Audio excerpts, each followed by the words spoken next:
Assalamualaikum warahmatullahi wabarakatuh. Perkenalkan, nama saya Mila Kurniawati dari D3 Kebidanan semester 2. Di sini saya akan melakukan pemeriksaan fisik bayi baru lahir.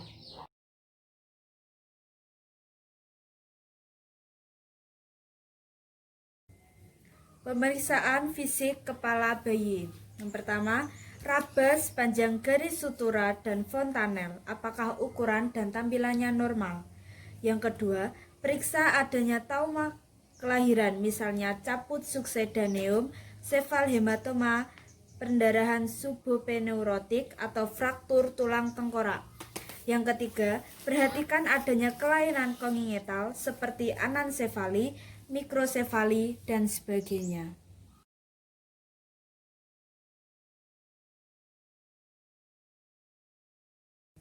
Kemudian periksa wajah.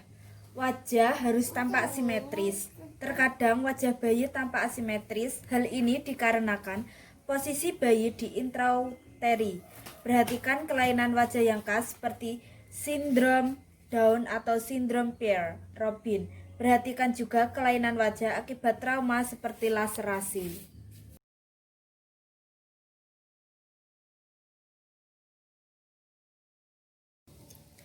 Kemudian periksa mata.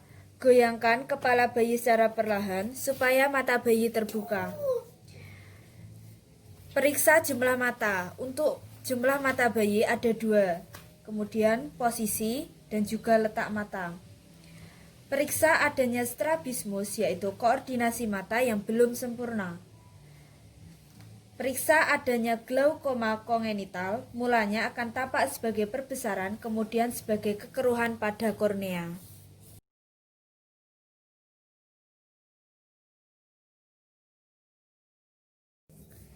Kemudian periksa hidung. Kaji bentuk dan lebar hidung. Pada bayi cukup bulan, lebarnya harus lebih dari 2,5 cm. Bayi harus bernafas dengan hidung. Jika melalui mulut, harus diperhatikan kemungkinan ada obstruksi jalan napas. Periksa adanya pernafasan cuping hidung. Jika cuping hidung mengembang, menunjukkan adanya gangguan pernafasan.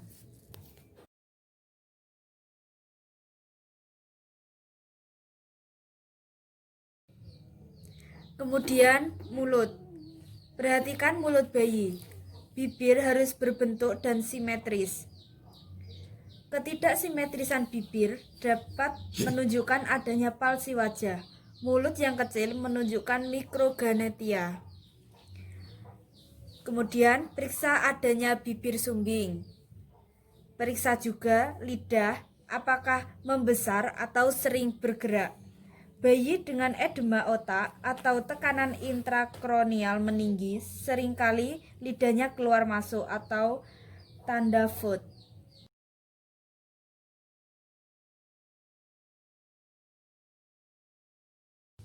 Kemudian telinga. Periksa dan pastikan jumlah, bentuk, dan juga posisinya. Pada bayi cukup bulan, tulang rawan sudah matang. Daun telinga harus berbentuk sempurna dengan lengkungan yang jelas di bagian atas. Perhatikan letak daun telinga. Daun telinga yang letaknya rendah terdapat pada bayi yang mengalami sindrom tertentu.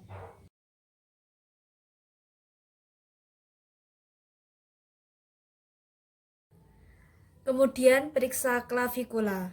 Raba seluruh klavikula untuk memastikan keutuhannya, terutama pada bayi yang lahir dengan presentasi bokong atau distosia bahu. Dan juga periksa kemungkinan adanya fraktur.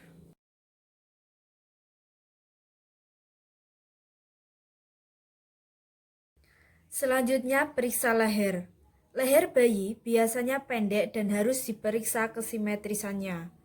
Periksa adanya trauma leher yang dapat menyebabkan kerusakan pada plexus brachialis.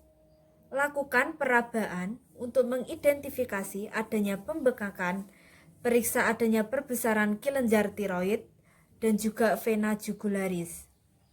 Adanya lipatan kulit yang berlebihan di bagian belakang leher menunjukkan adanya kemungkinan trisomi 21.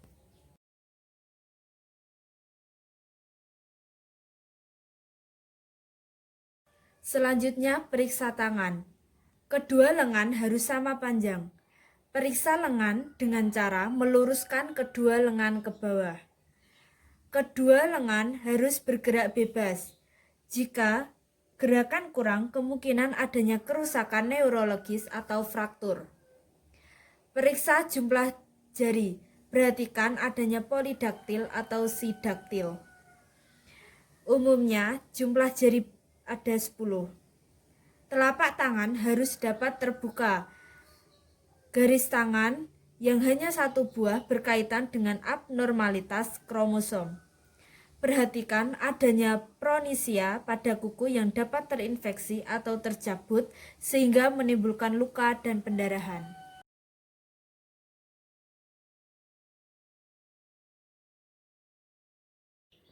Kemudian periksa dada. Periksa kesimetrisan gerakan dada saat bernafas.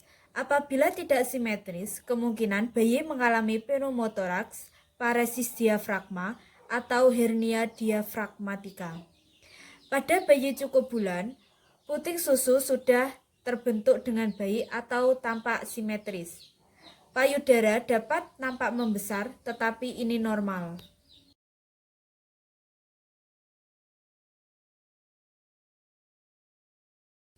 Kemudian periksa abdomen.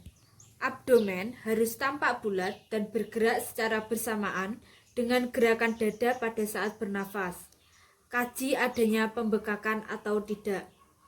Jika perut sangat cekung, kemungkinan terdapat hernia diafragmatika. Abdomen yang membuncit kemungkinan karena hepato, splenomegali atau tumor lainnya. Jika perut kembung, kemungkinan adanya enterokolitis vesikalis, omphalokel atau ductus omphaloentriscus persisten.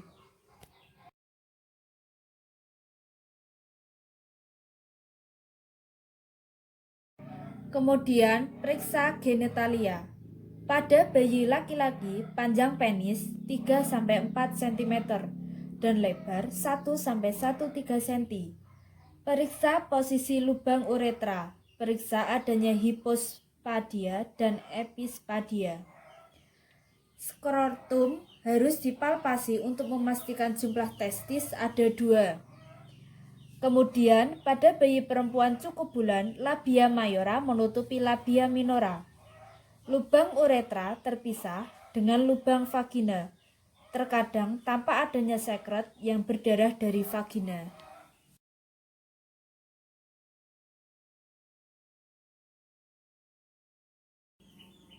Kemudian periksa anus dan rektum. Periksa adanya kelainan atresia ani dan juga kaji posisinya. Mekonium secara umum keluar pada 24 jam pertama. Jika sampai 48 jam belum keluar, kemungkinan adanya mekonium flux sindrom obstruksi saluran pencernaan.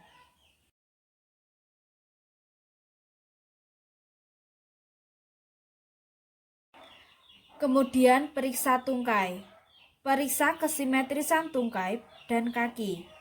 Kedua tungkai harus dapat bergerak bebas. Periksa adanya polidaktil atau sidaktil pada jari kaki.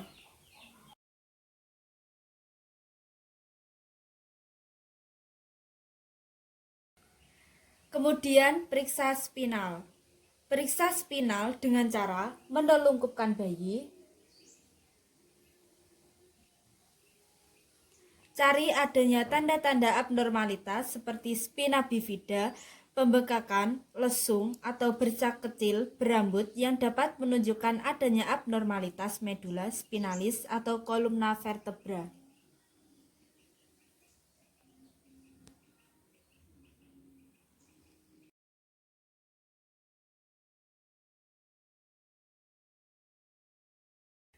Kemudian periksa kulit.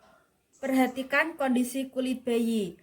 Periksa adanya ruam atau bercak atau tanda lahir. Periksa adanya pembekakan.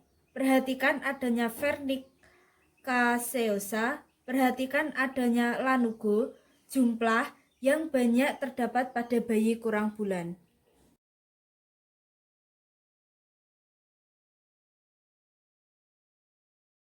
Selanjutnya, jelaskan pada ibu atau keluarga tentang hasil pemeriksaan. Rapikan bayi, bereskan alat, dan juga lakukan pendokumentasian tindakan dan hasil pemeriksaan. Sekian video dari saya, semoga bermanfaat. Kurang lebihnya saya mohon maaf yang sebesar-besarnya. Wassalamualaikum warahmatullahi wabarakatuh.